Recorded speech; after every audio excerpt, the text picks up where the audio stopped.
The big space meeting. In the middle of space, far from Earth, there was a big, shiny spaceship. It looked like a giant silver donut. This was where the Galactic Council met. The Galactic Council was a group of aliens from all over the galaxy. They were the bosses of space. Today was a special day.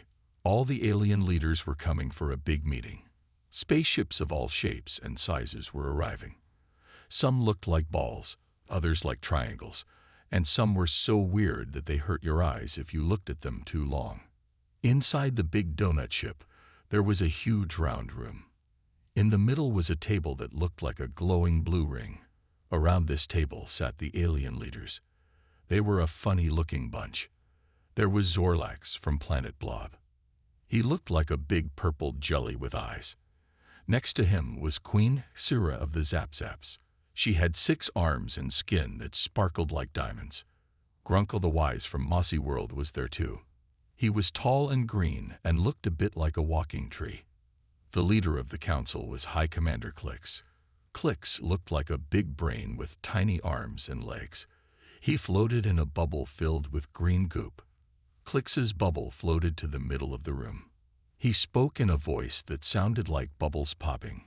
"Friends, we have a big problem," he said. "There's a planet called Earth.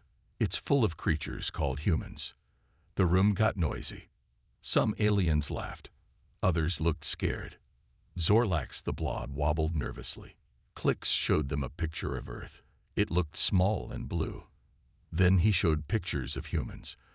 The aliens saw humans doing all sorts of things.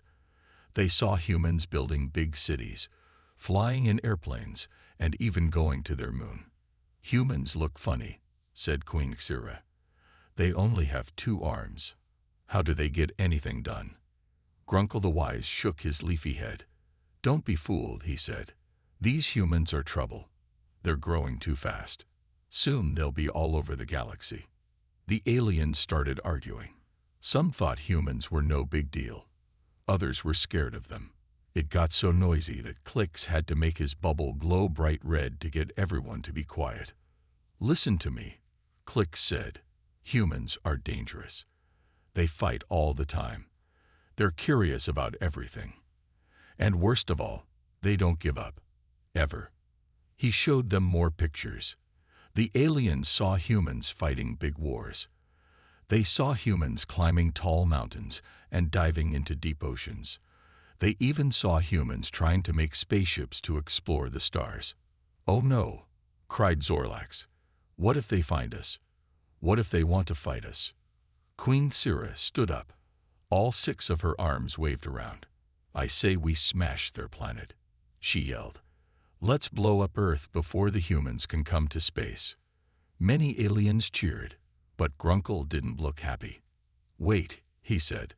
"Maybe we can talk to the humans. Maybe we can be friends." But most aliens didn't listen to Grunkle. They were too scared of the humans.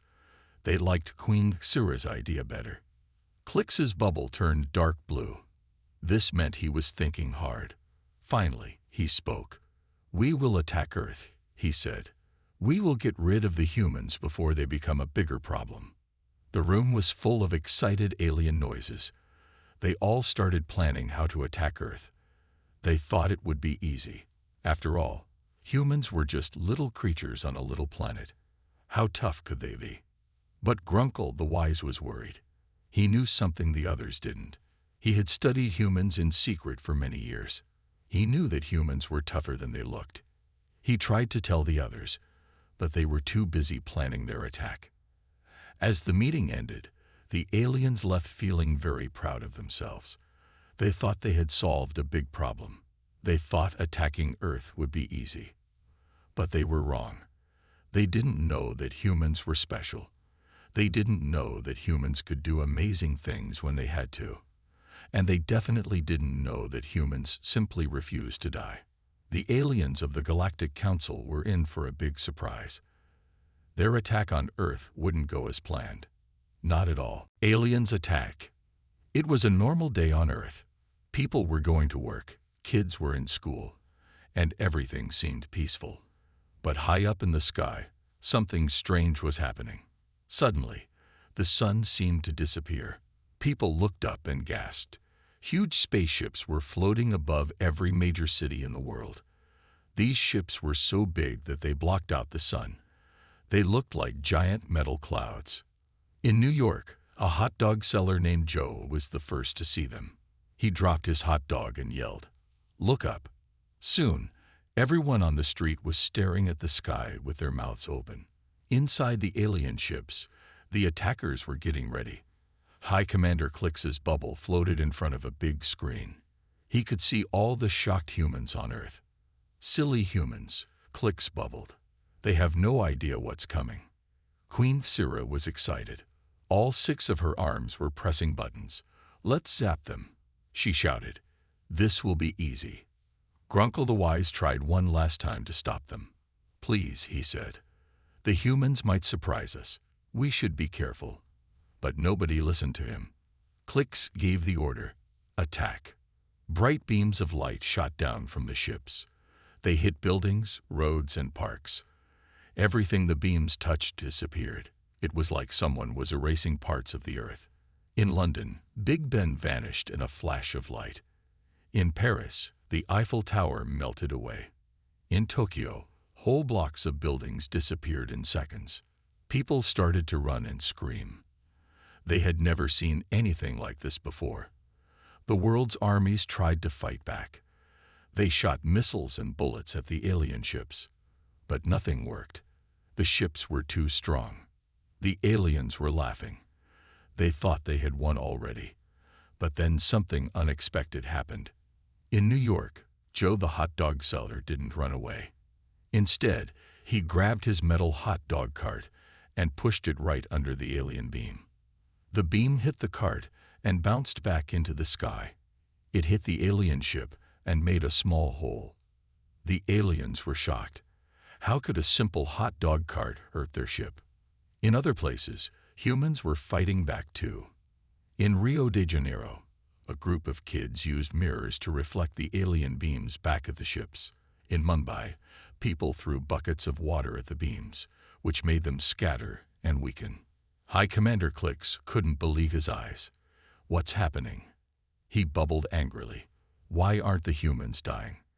Queen Syrah was pressing buttons like crazy. "I don't understand," she yelled. "Our beams should destroy everything." But the humans kept surviving. In Africa, a tribe used their shields to protect themselves from the beams. In Australia, surfers used their boards to surf on the alien beams, somehow riding them back to the ships and causing damage. The aliens tried different attacks. They sent robot soldiers to the ground. But humans found ways to beat them too. In Canada, a quick-thinking engineer reprogrammed a robot to dance instead of fight. Soon, half the robot army was doing the chicken dance. As the day went on, the aliens got more and more frustrated. No matter what they did, they couldn't seem to defeat the humans. People were hiding in clever places, fighting back with whatever they could find, and just refusing to give up. Grunkle the Wise watched all this with a small smile. He knew the humans would be tough, but even he was surprised by how creative they were. By the end of the day, the alien attack had slowed down. Many of their ships were damaged. The robots were confused. And the humans, they were tired and scared, but they were still fighting. Inside the main ship, Clix called for an emergency meeting. The alien leaders gathered around, looking worried. "This is impossible," Clix said. "Why won't these humans just die?" Queen Syrah's sparkly skin had lost some of its shine. "Maybe we should have listened to Grunkle," she said quietly. Grunkle stepped forward. "The humans are special," he said. "They don't give up. Ever. I think we've made a big mistake." As the alien leaders argued about what to do next, the humans on Earth were already planning their next moves. They had survived the first day of the attack, and they weren't going to stop fighting anytime soon. The aliens thought they were attacking a weak planet. Instead, they had woken up a planet of heroes. And this was just the beginning. Humans get clever. A week had passed since the aliens first attacked Earth. The big cities were in ruins, But the humans were not defeated. In fact, they were getting smarter and braver every day. In a hidden underground lab in New York, a group of scientists was working hard. They had a crazy idea. Dr. Sarah Lee, a young computer expert, looked at her team. "Okay, folks," she said, "we're going to hack an alien ship." Her team looked shocked. "But how?" asked Tom, her assistant. "Their tech is way beyond ours." Sarah smiled. "Maybe. But remember Joe's hot dog cart? It reflected their beam. That means their tech isn't perfect. We can find a way in." Meanwhile, in a small town in Japan, a group of kids was planning something big. Aki, a 12-year-old girl, gathered her friends in a treehouse. "Look what I found in my grandpa's old stuff," she said, holding up a weird-looking radio. "What is it?" her friends asked. "It's a ham radio," Aki explained. "People used it to talk across the world before the internet. I think we can use it to talk to other humans without the aliens knowing." Across the world, humans were coming up with clever ideas like this. In Brazil, farmers figured out that their scarecrows confused the alien sensors. Soon, fields of scarecrows appeared everywhere, making it hard for aliens to find real humans. In Egypt, people used the ancient pyramids to hide. The aliens' beams couldn't penetrate the thick stone. Inside, humans set up bases and planned their attacks. Back in New York, Dr. Sarah and her team had a breakthrough. They found a way to send a signal that looked like space noise to the alien ships. But hidden in the noise was a computer virus. "It's working," Sarah shouted as she saw the signal being accepted by a small alien ship. "We're in." Inside the alien ship, things started to go wrong. Lights flickered, doors opened and closed on their own, and the ship's computer started playing human music, very loudly. The aliens inside panicked. "What's happening?" They yelled, covering their ears, or what looked like ears. "Is this some kind of Earth magic?" Sarah and her team cheered. They couldn't control the ship completely, but they could cause chaos, and chaos was exactly what the humans needed. In Japan, Aki's ham radio idea was spreading fast. Kids all over the world were digging out old radios and setting up secret communication networks. They called it the KidNet, and it became a vital tool for sharing information and plans. One day, Aki's radio crackled with an excited voice. "Hello, this is Zara from Egypt. We found something in the pyramids. Something big." Zara explained that deep inside the Great Pyramid, they discovered an ancient artifact. It was a small golden sphere that glowed with strange energy. "We think it might be alien," Zara said, "but not from the aliens attacking us. It's much, much older." This news spread quickly through the KidNet and soon reached the scientists. Dr. Sarah was amazed. "This could change everything," she said. "If we can understand this artifact, maybe we can find a way to beat the aliens." But the aliens weren't giving up either. They had noticed that their attacks weren't working as well. High Commander Klix was furious. His bubble was turning red with anger. "These humans are pests," he bubbled. "We need a new plan. We'll send in the Mindrators." The Mindrators were a group of aliens with special powers. They could read thoughts and control weak minds. Klix thought they would easily defeat the humans. But Klix didn't know about the KidNet, or the ancient artifact, or the clever tricks humans were using. He didn't understand that humans, when pushed, could be more creative and determined than anyone could imagine. As the alien Mindrators prepared to land on Earth, humans all over the world were getting ready. They didn't know exactly what was coming, but they knew they had to be prepared for anything. In her lab, Dr. Sarah looked at the golden sphere from Egypt, which had just arrived. It pulsed with a soft light, almost as if it was alive. "What secrets do you hold?" she whispered to it. At that moment, in Japan, Aki was teaching more kids how to use the ham radios. In Brazil, farmers were building more scarecrows. And in a small town in America, Joe, the hot dog seller, was teaching people how to make shields out of pot lids and garbage can tops. The aliens thought they were winning. They thought their Mindrators would end the war quickly. But the humans had a few surprises left. The real battle was just about to begin. As night fell, both humans and aliens prepared for what would come next. Neither side knew it yet, but the events of the next few days would change the fate of Earth and the entire galaxy forever. The human superpower. The alien Mindrators had landed on Earth. They looked like tall, thin beings with huge heads and big black eyes. They could read minds and control weak thoughts. The aliens were sure these Mindrators would easily defeat the humans. But something strange happened. When the Mindrators tried to read human minds, they got confused. Human thoughts were too chaotic, too creative.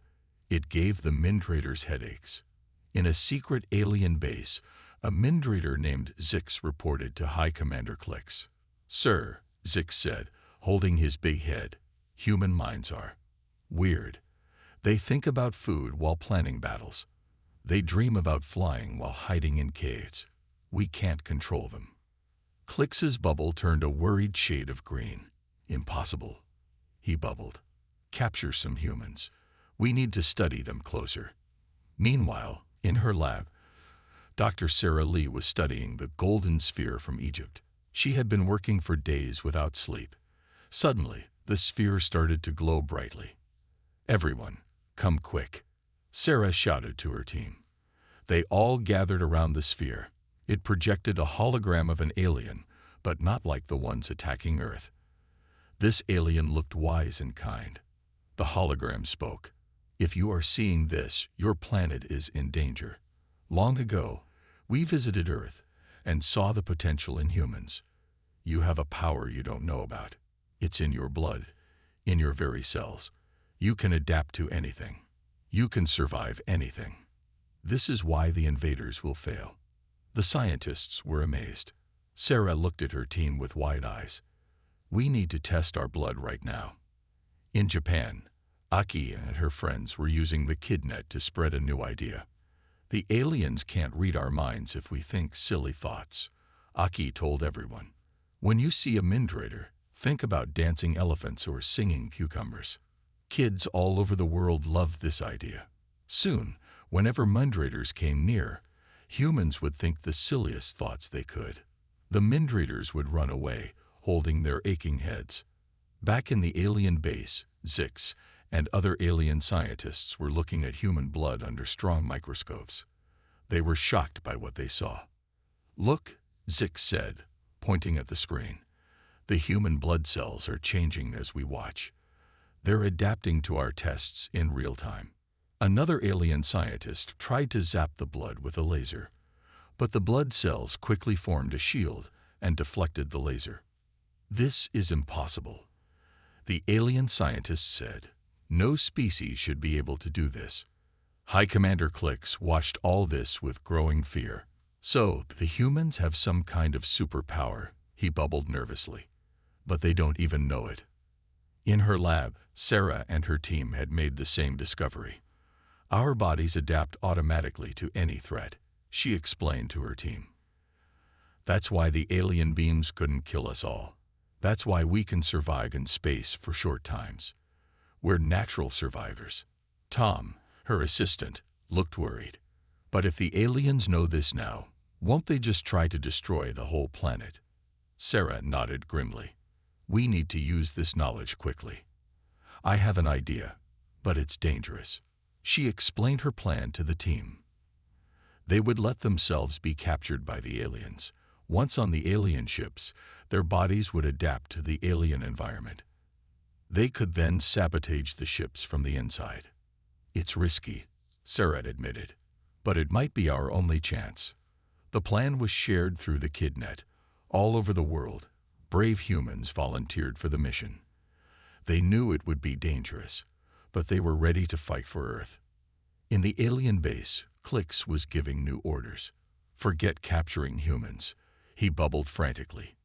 "We need to destroy the whole planet before the humans realize their power." But Zix, the Mindrator, wasn't so sure. "Sir," he said hesitantly. "I don't think that's a good idea. There's something about the humans. They're not like any species we've ever met." Clix's bubble turned an angry red. "Are you questioning my orders?" As the aliens argued, the human volunteers were letting themselves be taken onto the alien ships. Sarah was among them. As they were locked in alien cells, they felt their bodies tingling. They were adapting, changing, becoming stronger. Sarah looked at her fellow humans and smiled. "Get ready," she whispered. "The real fight starts now." On Earth, Aki and her friends continued to spread hope through the KidNet. The ancient sphere in the lab kept glowing, revealing more secrets about human potential. The aliens thought they had the upper hand. They thought knowing about the human superpower would help them win. But they didn't understand the most important thing about humans. Knowing they have a power only makes them stronger. The battle for Earth was about to enter its most exciting and dangerous phase, and the humans were ready for whatever came next. Humans fight back. Sarah opened her eyes. She was in a strange, glowing room on the alien ship. Her body felt weird, but strong. She looked at her hands. They were glowing slightly, just like the room. "It's working," she whispered. "We're adapting." Around her, other brave humans were waking up too. They all looked different now. Some had skin that changed color like the walls. Others could stretch their arms very long. They had all changed to survive on the alien ship. Meanwhile, on Earth, Aki was busy with the KidNet. She got a message from Sarah using a special code they had made. "They're on the ship," Aki told her friends. "Operation Space Sneakers is go." All over the world, kids started phase 2 of the plan. They used their silly thoughts not just to confuse the Mindrators, but to send them funny messages too. In New York, a Mindrator suddenly started doing the chicken dance in the street. In Tokyo, another one began singing "Old MacDonald Had a Farm" very loudly. The aliens were very confused. Back on the alien ship, Sarah and her team were sneaking around. They could now understand the alien language and technology. Sarah found a big room full of flashing lights and screens. "This must be the control room," she said. "Let's see what we can do here." She touched a screen, and suddenly she could see and hear High Commander Clix. He was talking to other alien leaders. "We must destroy Earth now," Clix was saying. His bubble was so red it looked like it might pop. "The humans are too dangerous." But then something funny happened. Grunkle the Wise started laughing. All the aliens looked at him in shock. "Oh, Clix," Grunkle said, shaking his leafy head. "You still don't understand. Look at your own ship." Clix turned around and his bubble almost burst in surprise. Human faces were popping up on all his screens. Sarah had hacked into the alien communication system. "Hello, alien friends," Sarah said with a big smile. "We think it's time we had a talk." On Earth, Aki and the KidNet were watching everything on their radios and computers. They cheered when they saw Sarah. Clix was bubbling with anger. "How dare you?" he shouted. "I'll destroy you all." But when he tried to press the big red Destroy Earth button, nothing happened. Sarah and her team had changed all the controls. "Looking for this?" Sarah asked, holding up a glowing alien stick. "I think I'll keep it safe for now." The other aliens on the ship were amazed. They had never seen anyone stand up to Clix like this. Back on Earth, humans were fighting back in clever ways too. In Brazil, they used the giant scarecrows to trap alien ships. In Egypt, they used the ancient pyramids to send confusing signals to the aliens. And all over the world, kids were still thinking the silliest thoughts they could. Now, some Mindrators were even starting to laugh at the funny human thoughts. On the alien ship, Grunkle floated over to Sarah. "I knew humans were special," he said. "But you're even more amazing than I thought. Maybe we can be friends." Sarah smiled. "I'd like that, Grunkle. But first, we need to stop this war." She turned to Clix, who was still bubbling angrily in his bubble. "Listen, Clix, we don't want to fight you. We just want to live in peace. But if you try to hurt our planet again, we'll defend it. And now we know how." Clicks looked around. His ship was full of humans who had adapted to live in space. Earth was protected by clever kids and brave adults. And now some of his own aliens were starting to like the humans. "Fine," Clicks bubbled. "We'll leave. But don't think this is over." As Clicks's ship turned to leave Earth, humans all over the world cheered. Aki and her friends jumped up and down with joy. "We did it," they shouted. But Sarah knew this wasn't the end. As she watched Earth from the alien ship, she thought about all they had learned. Humans had a power they were just beginning to understand.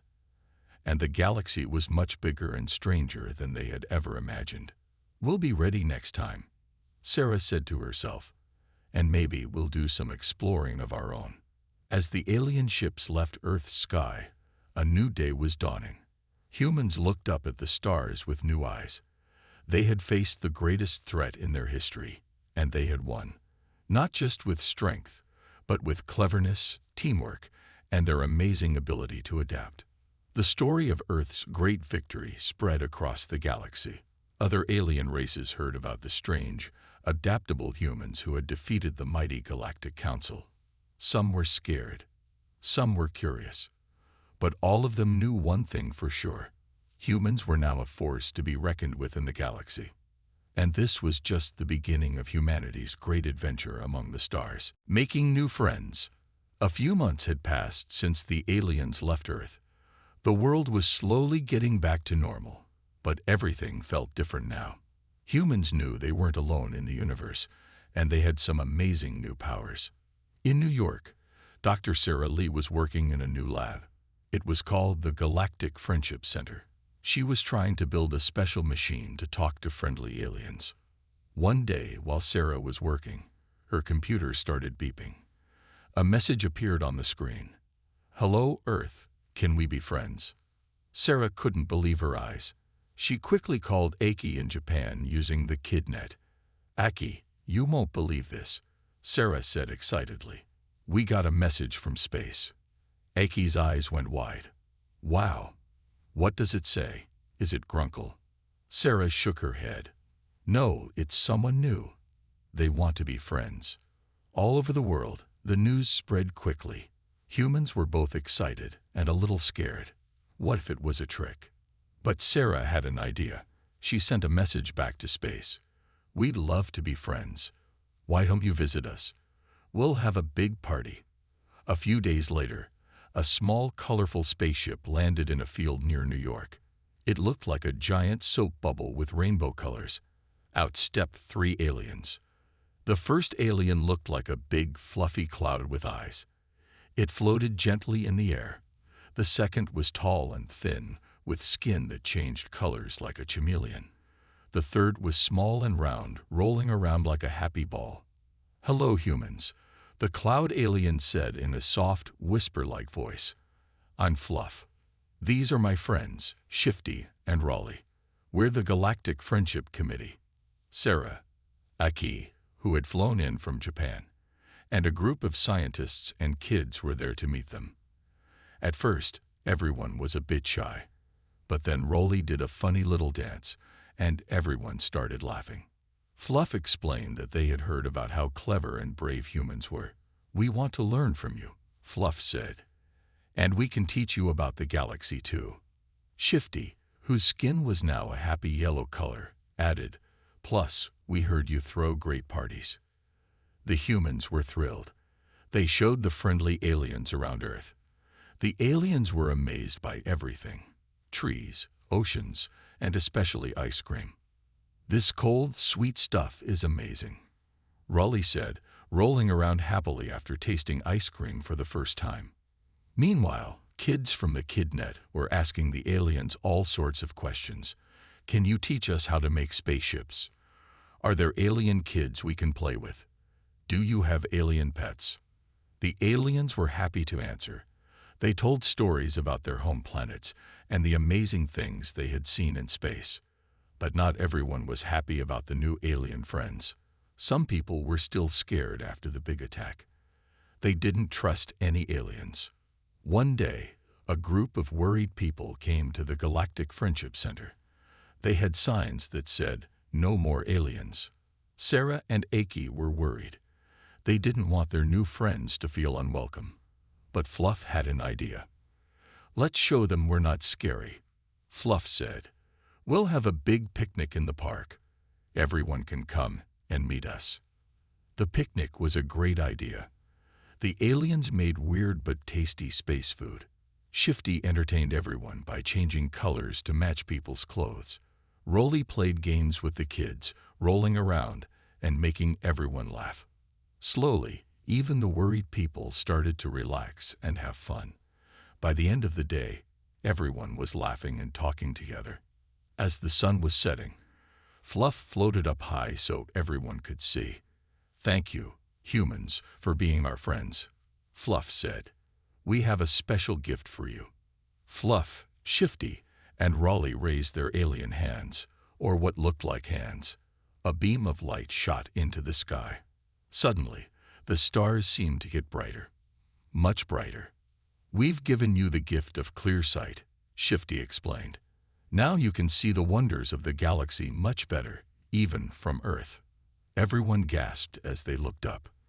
The night sky was filled with colorful nebulas, shimmering planets, and twinkling stars. It was the most beautiful thing anyone had ever seen. Aki tugged on Sarah's sleeve, her eyes wide with wonder. "Sarah," she whispered, "I think this is just the beginning of something amazing." Sarah nodded, smiling as she looked at the glittering sky. "You're right, Aki. We've made some wonderful new friends. And now, the whole galaxy is waiting for us to explore." As humans and aliens stood together under the starry sky, everyone felt a sense of excitement and hope. The universe was big and full of wonders, and now Earth was ready to be part of it all. The adventure was just beginning. Humans win big. 1 year had passed since Earth made friends with Fluff, Shifty, and Raleigh. Humans had learned so much about space. They had even built their first real spaceship. It was called the Friendship Star, and it was ready for its first big trip. Dr. Sarah Lee was the captain of the Friendship Star. Aki, now a teenager, was her co-pilot. They were heading to a big meeting in space called the Galactic Council. "Are you nervous?" Aki asked as they flew through space. Sarah smiled. "A little, but mostly excited. We're going to show the galaxy what humans can do." As they got closer to the Galactic Council, they saw hundreds of spaceships. Some were big like cities, others small like cars. All kinds of aliens were there. Suddenly, a familiar ship appeared next to them. It was Grunkle. "Hello, human friends," Grunkle's friendly voice came through the radio. "Ready to make history." The Friendship Star landed on a huge space station. Sarah, Aki, and their team stepped out. Aliens of all shapes and sizes were watching them. They saw some familiar faces too. Fluff, Shifty, and Raleigh were there, waving happily.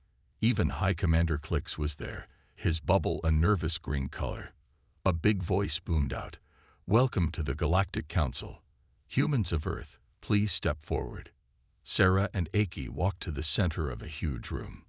Thousands of aliens were watching. It was a little scary, but also amazing. The leader of the council, a wise-looking alien with 3 eyes, spoke. "Humans, you have surprised us all. You survived an attack that would have destroyed most planets. You made friends across the galaxy. And now you're here among the stars. Tell us, what do you want?" Sarah took a deep breath and began to speak. "We want to learn. We want to explore. We want to be good neighbors in this big, amazing galaxy. But most of all, we want to help make the galaxy a better place for everyone." The room was quiet. Then Grunkle spoke up. "I have seen what humans can do. They are creative, brave, and kind. They deserve a place on this council." Fluff floated up. "Yes, humans are wonderful friends. They taught us about ice cream." Many aliens laughed at this. Even Clix's bubble turned a happier color. But some aliens weren't sure. Humans are too young, one shouted. They're too different, said another. Then Aki had an idea. She whispered to Sarah, who nodded with a smile. We challenge you to a contest, Aki announced. Give us 3 tasks. If we complete them, we get a seat on the council. If we fail, we'll go home and try again next year. The aliens liked this idea. They set 3 hard tasks. 1. Build a bridge between 2 floating asteroids in 1 hour. 2. Solve a super hard math problem that no one had solved before. 3. Make peace between 2 alien groups who had been fighting for 100 years. The humans got to work. For the bridge, they used their new adapting powers to grow strong vines between the asteroids. It was a living bridge. For the math problem, they used the KidNet. Kids from all over Earth helped think of crazy new ways to solve it. They did it just in time. The last task was the hardest. But Sarah had an idea. She invited both alien groups to a party. There was music, games, and of course, ice cream. Soon, the aliens forgot why they were fighting and became friends. The Galactic Council was amazed. Humans had done the impossible. The 3-eyed leader spoke again. Humans of Earth, you have shown great skill, wisdom, and kindness. We would be honored to have you join the Galactic Council. The room erupted in cheers. Aliens were clapping, whistling, and making all sorts of happy noises. Sarah and Aki hugged each other, tears of joy in their eyes. They had done it. Humans were now part of the galactic community. As they celebrated, Grunkle came over. I always knew you could do it, he said proudly. Now, the real adventure begins. Even Clicks came to congratulate them. I was wrong about humans, he admitted, his bubble a humble blue. You've taught us all a valuable lesson. As the party went on, Sarah looked out a big window at the stars. Earth was out there, a small blue dot in the distance, but it wasn't alone anymore. Now, it was part of something much bigger. Aki joined her at the window. What do you think we'll do next? She asked excitedly. Sarah grinned. Who knows? We might explore new planets, make more alien friends, or discover things we can't even imagine yet. One thing's for sure, it's going to be amazing. As humans and aliens celebrated together, a new era of galactic friendship had begun. Earth had not just survived, it had thrived. Humans had shown the galaxy that being different wasn't a weakness, it was their greatest strength. The story of humanity's great space adventure was just beginning. And oh, what an adventure it would be!